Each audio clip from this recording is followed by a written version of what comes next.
Hello students, वैदिक में आपका स्वागत है। हम पढ़ रहे थे क्लास 10th के फिजिक्स का पहला चैप्टर प्रकाश का परावर्तन यानी reflection of light. Reflection of light से संबंधित हमने पिछले वीडियो में पढ़े थे अवतल दर्पण में विभिन्न प्रकार के प्रतिबिंब। तो उसी के आधार पर हम आज इस बॉक्स को भरेंगे। इसीलिए अगर आप इस वीडियो को देख रहे हैं तो सबसे पहले जाकर के आप वीडियो नंबर 8 यानी इसके पिछले वाले वीडियो को आप जरूर देखें, उसके बाद आकर के इस वीडियो को देखिए। इस बॉक्स को आप आसानी से भर लेंगे, ज्यादा हार्ड नहीं है। तो चलते हैं, इस बॉक्स को हम भरते हैं। हेडिंग है अवतल दर्पण में बने प्रतिबिंब की स्थिति लिखना है, प्रकृति लिखना है, उनका आकार लिखना है, उनका आकार लिखना। यहाँ पे वस्तु की स्थिति दे रखा है, प्रतिबिंब की स्थिति लिखना है, प्रतिबिंब की प्रकृति लिखना है, आभासी होगा, वास्तविक होगा या सीधा होगा, उल्टा होगा, आकार भी लिखना है, वस्तु से बड़ा होगा या छोटा होगा या बराबर होगा। ठीक, तो चलिए पहला, जब वस्तु को ध्रुव P पर रखा जाए, जब वस्तु को ध्रुव P पर रखा जाए तो उस समय प्रतिबिंब कहां बनेगा? तो P पर जब रखा जाता है तो P पर ही बन जाता है। कहां बन जाता है? P पर, ध्रुव P पर, ध्रुव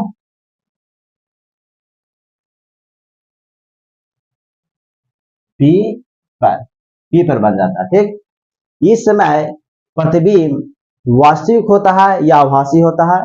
तो आभासी होता है। क्या होता है? आभासी होता है। आभासी का ही दूसरा नाम है काल्पनिक। अब जो प्रतिबिंब आभासी होता है वह वस्तु के सीधा होता है, वस्तु के सीधा होता है, इसलिए क्या भरा जाएगा? सीधा। इस समय प्रतिबिंब का जो आकार होता है वस्तु के आकार के बराबर होता है। जब वस्तु को ध्रुव पर रखते हैं ना तो प्रतिबिंब का जो आकार होगा वस्तु के आकार के बराबर होगा, बराबर होगा। दूसरा, जब वस्तु को P अर्थात ध्रुव तथा F अर्थात मुख्य फोकस के बीच रखते हैं, यानी P और F के बीच रखते हैं, तो इस समय प्रतिबिंब कहां बनेगा? तो दर्पण के पीछे बन जाएगा। दर्पण के कौन सा दर्पण है? तो अवतल दर्पण, दर्पण के पीछे बन जाएगा। और इस समय दर्पण के जब पीछे बन गया तो प्रतिबिंब आभासी होगा। क्या हो जाएगा? आभासी हो जाएगा। अब जो प्रतिबिंब आभासी होता है वो वस्तु के सीधा होता है, तो क्या हो जाएगा? सीधा हो जाएगा। इस समय प्रतिबिंब का जो आकार होता है वस्तु के आकार से बड़ा होता है, वस्तु के आकार से बड़ा होता है। आगे, जब वस्तु को F पर रखा जाता है तो कहां बनता है प्रतिबिंब? तो अनंत पर बनता है, अनंत पर बनता है, अनंत पर बनता है। इस समय जब अनंत पर बनता है या यहाँ इस समय प्रतिबिंब जो बनता है दर्पण के सामने बनता है, दर्पण के सामने। अब जो प्रतिबिंब दर्पण के सामने बनेगा वह वास्तविक होगा। क्या होगा? वास्तविक होगा, वास्तविक होगा। अब जो प्रतिबिंब वास्तविक होता है वह वस्तु के क्या होता है? उल्टा होता है, इसलिए क्या भरा जाएगा? उल्टा। इस समय प्रतिबिंब का जो आकार होता है वस्तु के आकार से बहुत बड़ा होता है, बहुत बड़ा, बहुत बड़ा होता है। नेक्स्ट, जब वस्तु को C और F के बीच रखते हैं, यानी वक्रता केंद्र और मुख्य फोकस के बीच रखते हैं, तो प्रतिबिंब कहां बनता है? तो वक्रता केंद्र और अनंत के बीच बनता है, यानी C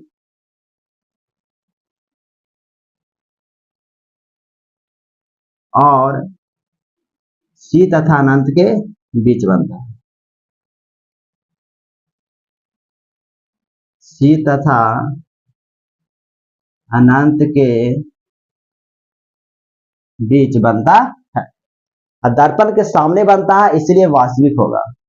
क्या होगा? वास्तविक होगा।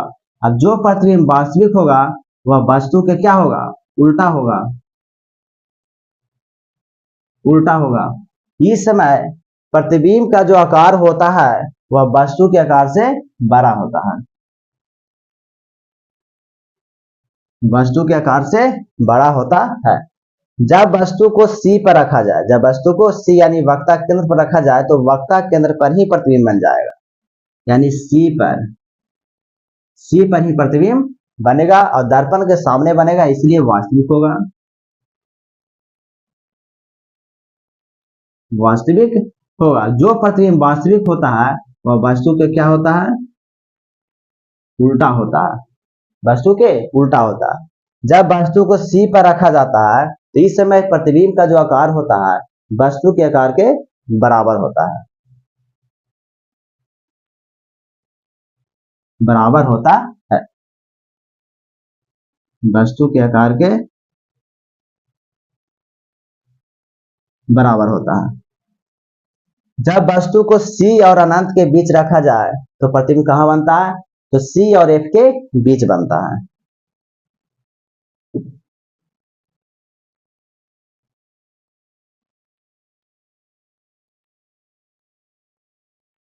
दर्पण के सामने बनता है, इसलिए वास्तविक होगा, वास्तविक होगा। अब जो प्रतिबिंब वास्तविक होता है वस्तु को क्या होता है, उल्टा होता है, तो उल्टा हो जाएगा, ठीक।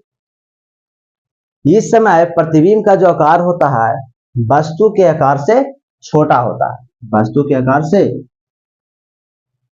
छोटा होता है। जब वस्तु को अनंत पर रखा जाता है तो प्रतिबिंब कहां बनता है, जब वस्तु को अनंत पर रखा जाता है तो प्रतिबिंब मुख्य फोकस पर बनता है, मुख्य फोकस यानी F पर, कहां पे, F पर बनता है और दर्पण के सामने बनता है, इसलिए वास्तविक होगा। क्या होगा, वास्तविक होगा। अब जो प्रतिबिंब वास्तविक होता है वह वस्तु के उल्टा होता है, उल्टा हो जाएगा। इस समय प्रतिबिंब का जो आकार होता है वस्तु के आकार से बहुत छोटा होता है, बहुत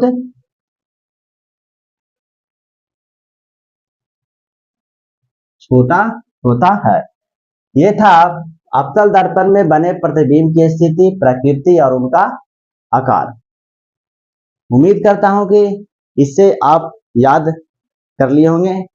इस वीडियो को देखने के लिए थैंक यू, धन्यवाद। मिलते हैं नेक्स्ट वीडियो में नए टॉपिक के साथ।